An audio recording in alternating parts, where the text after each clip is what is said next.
भगवान विष्णु की प्रियतमा लक्ष्मी देवी कमल के आसन पर विराजमान है और हाथों में कमल धारण किए हुए हैं। वृषभ पर आरूढ़ ईश्वरी देवी ने श्वेत रूप धारण कर रखा है। ब्राह्मी देवी हंस पर बैठी हुई हैं, सब प्रकार के आभूषणों से विभूषित हैं। इस प्रकार ये सभी माताएं सब प्रकार की योग शक्तियों से संपन्न हैं। इनके सिवा और भी बहुत सी देवियां हैं जो अनेक प्रकार के आभूषणों की शोभा से युक्त तथा नाना प्रकार के रत्नों से सुशोभित हैं। ये संपूर्ण देवियां क्रोध में भरी हुई हैं और भक्तों की रक्षा के लिए रथ पर बैठी दिखाई पड़ती हैं। ये शंख, चक्र, गदा, शक्ति, हल और मुसल, खेटक एवं तोमर, परशु तथा पाश, कुंत और त्रिशूल एवं उत्तम शांग, धनुष आदि अस्त्र शस्त्र अपने हाथों में धारण करती हैं। दैत्यों के शरीर का नाश करना, भक्तों को अभय दान देना तथा देवताओं का कल्याण करना, यही उनके शस्त्र धारण का उद्देश्य है। महान रौद्र रूप, अत्यंत घोर पराक्रम, महान बल और महान उत्साह वाली देवी, तुम महान भय का नाश करने वाली हो, तुम्हें नमस्कार है। तुम्हारी ओर देखना भी कठिन है। शत्रुओं का भय बढ़ाने वाली जगदम्बिके, मेरी रक्षा करो। पूर्व दिशा में इंद्र शक्ति ऐन्द्री मेरी रक्षा करे। अग्निकोण में अग्नि शक्ति, दक्षिण दिशा में वाराही तथा नेतृत्व कोण में खड्ग धारिणी मेरी रक्षा करें। पश्चिम दिशा में वारुणी और वायव्य कोण में मृग पर सवारी करने वाली देवी मेरी रक्षा करें। उत्तर दिशा में कौमारी और ईशान कोण में शूल धारिणी देवी रक्षा करें। ब्रह्माणी, तुम ऊपर की ओर से मेरी रक्षा करो। वैष्णवी देवी नीचे की ओर से मेरी रक्षा करें। इसी प्रकार शव को अपना वाहन बनाने वाली चामुंडा देवी दसों दिशाओं में मेरी रक्षा करें। जया आगे से और विजया पीछे की ओर से मेरी रक्षा करे। वाम भाग में अजिता और दक्षिण भाग में अपराजिता रक्षा करें। उद्योतनी शिखा की रक्षा करें। उमा मेरे मस्तक पर विराजमान होकर रक्षा करें। ललाट में मालाधरी रक्षा करें और यशस्विनी देवी मेरी भौहों का संरक्षण करें। भौहों के मध्य भाग में त्रिनेत्रा और नथुनों की यम घंटा देवी रक्षा करें। दोनों नेत्रों के मध्य भाग में शंखिनी और कानों में द्वारवासिनी रक्षा करें। कालिका देवी कपोलों की तथा भगवती शंकरी कानों के मूल भाग की रक्षा करें। नसिका में सुगंधा और ऊपर के ओंठ में चर्चिका देवी रक्षा करें। नीचे के ओंठ में अमृतकला और जिह्वा में सरस्वती देवी रक्षा करें।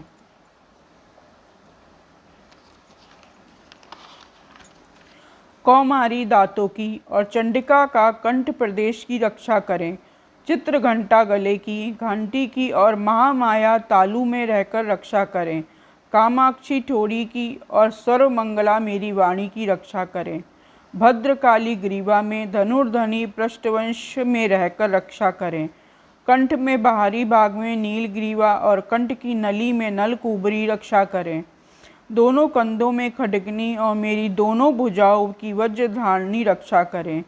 दोनों हाथों में दंडनी और उंगलियों में अंबिका रक्षा करें। शूलेश्वरी नखों की रक्षा करें। कुलेश्वरी कुटी की में रहकर रक्षा करें। महादेवी स्तनों की और शोक विनाशिनी देवी मन की रक्षा करें। ललिता देवी हृदय में और शूल धारणी उदर में रहकर रक्षा करें। नाभि में कामिनी और गुह भाग में गुहेश्वरी रक्षा करें। पूतना और कामिका लिंग की और महिषवाहिनी गोदा की रक्षा करें। भगवती कटी भाग में और विंध्यवासिनी घुटनों की रक्षा करें। संपूर्ण कामनाओं को देने वाली महाबला देवी दोनों पिंडलियों की रक्षा करें। नारसिंही दोनों घुट्टियों की और तेजसी देवी दोनों चरणों के पृष्ठ भाग की रक्षा करें। श्री देवी पैरों की उंगलियों में और तलवासिनी पैरों के तलुओं में रहकर रक्षा करें। अपने दाढ़ों के कारण भयंकर दिखाई देने वाली दृष्टांग कराली देवी नखों की और ऊर्ध्व केशनी देवी केशों की रक्षा करें। रोमावलियों के छित्रों में कौबेरी और त्वचा की वागीश्वरी देवी रक्षा करें। पार्वती देवी रक्त, मज्जा, वसा, मांस, हड्डी और मेद की रक्षा करें। आंतों की कालरात्रि और पित्त की मुकुटेश्वरी रक्षा करें। मूलाधार आदि कमल कोशों में पद्यावती देवी और कफ में चूड़ामणि देवी स्थित होकर रक्षा करें। नख के तेज से ज्वालामुखी रक्षा करें, जिसका किसी भी अस्त्र से भेदन नहीं हो सकता। वो अभेदा देवी शरीर के समस्त संधियों में रहकर रक्षा करें। ब्रह्माणी आप मेरे वीर की रक्षा करें। छत्रेश्वरी छाया की तथा धर्मधारिणी देवी मेरे अहंकार, मन और बुद्धि की रक्षा करें। हाथों में वज्र धारण करने वाली वज्रहस्ता देवी मेरे प्राण, अपान, व्यान, उदान और समान वायु की रक्षा करें। कल्याण से शोभित होने वाली भगवती कल्याण शोभना मेरे प्राण की रक्षा करें। रस, रूप, गंध, शब्द और स्पर्श इन विषयों का अनुभव करते समय योगिनी देवी रक्षा करें तथा सत्वगुण, रजोगुण और तमोगुण की रक्षा सदा नारायणी देवी करें। वाराही आयु की रक्षा करें। वैष्णवी धर्म की रक्षा करें। चक्रणी देवी यश, कीर्ति, लक्ष्मी, धन और विद्या की रक्षा करें। इंद्राणी आप मेरे गोत्र की रक्षा करें। चंडिके तुम मेरे पशुओं की रक्षा करो। महालक्ष्मी पुत्रियों की रक्षा करें और भैरवी पति की रक्षा करें। मेरे पथ की सुपता तथा मार्ग की क्षेमकरी देवी रक्षा करें। राजा के दरबार में महालक्ष्मी रक्षा करें।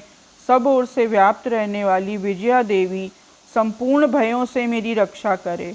देवी जो स्थान कवच में नहीं कहा गया अतः वे रक्षा से रहित है, वो सब तुम्हारे द्वारा सुरक्षित हो, क्योंकि तुम विजयशालिनी और पापनाशिनी हो। यदि अपने शरीर का भला चाहे तो मनुष्य बिना कवच कहीं एक पग भी ना जाए। कवच का पाठ करके ही यात्रा करे। कवच के द्वारा सब ओर से सुरक्षित मनुष्य जहाँ जहाँ भी जाता है वहाँ वहाँ उसे धन लाभ होता है तथा संपूर्ण कामनाओं की सिद्धि करने वाली विजय की प्राप्ति होती है। वो जिस जिस अभीष्ट वस्तु का चिंतन करता है वो उसको निश्चय ही प्राप्त होती है। वह पुरुष इस पृथ्वी पर तुलना रहित महान ऐश्वर्य का भागी होता है। कवच से सुरक्षित मनुष्य निर्भय हो जाता है। युद्ध में उसकी पराजय नहीं होती। वो तीनों लोकों में पूजनीय होता है। देवी का ये कवच देवताओं के लिए भी दुर्लभ है। जो प्रतिदिन नियम पूर्वक तीनों संध्याओं के समय श्रद्धा के साथ इसका पाठ करता है उसे दैवी कला प्राप्त होती है। वो तीनों लोकों में कहीं भी पराजित नहीं होता। इतना ही नहीं, वो अपमृत्यु से रहित हो 100 से भी अधिक वर्षों तक जीवित रहता है। मकरी, चेचक और कोढ़ आदि उसकी संपूर्ण व्याधियां नष्ट हो जाती हैं। कनेर, भांग, अफीम, धतूरे आदि का स्थावर विष, सांप और बिच्छू आदि के काटने से चढ़ा हुआ जंगम विष तथा अहिफेन और तेल के संयोग आदि से बनने वाला कृमि का कृत्रिम विष, ये सभी प्रकार के विष दूर हो जाते हैं। उनका कोई असर नहीं होता। इस पृथ्वी पर मारण, मोहन आदि जितने अभिचारिक प्रयोग होते हैं, इस प्रकार के जितने मंत्र यंत्र होते हैं, वे सब इस कवच को हृदय में धारण कर लेने पर उस मनुष्य को देखते ही नष्ट हो जाते हैं। ये ही नहीं, पृथ्वी पर विचरने वाली ग्राम देवता, आकाशचारी देव विशेष, जल के संबंध से प्रकट होने वाले गण, उपदेश मात्र से सिद्ध होने वाले निम्न कोटि के देवता, अपने जन्म के साथ प्रकट होने वाले देवता, कुल देवता, माला, डाकनी, शाकिनी, अंतरिक्ष में विचरण करने वाली अत्यंत बलवती भयानक डाकनियाँ, ग्रह, भूत, पिशाच, यक्ष, गंधर्व, राक्षस, ब्रह्म राक्षस, वेताल, कूष्मांड और भैरव आदि अनिष्टकारक देवता भी हृदय में कवच धारण किए रहने पर उस मनुष्य को देखते ही भाग जाते हैं। कवचधारी पुरुष स्त्री को राजा से सम्मान वृद्धि प्राप्त होती है। ये कवच मनुष्य के तेज की वृद्धि करने वाला और उत्तम है। कवच का पाठ करने वाला पुरुष या स्त्री अपनी कीर्ति से विभूषित भूतल पर अपने सुयश के साथ साथ वृद्धि को प्राप्त होता है।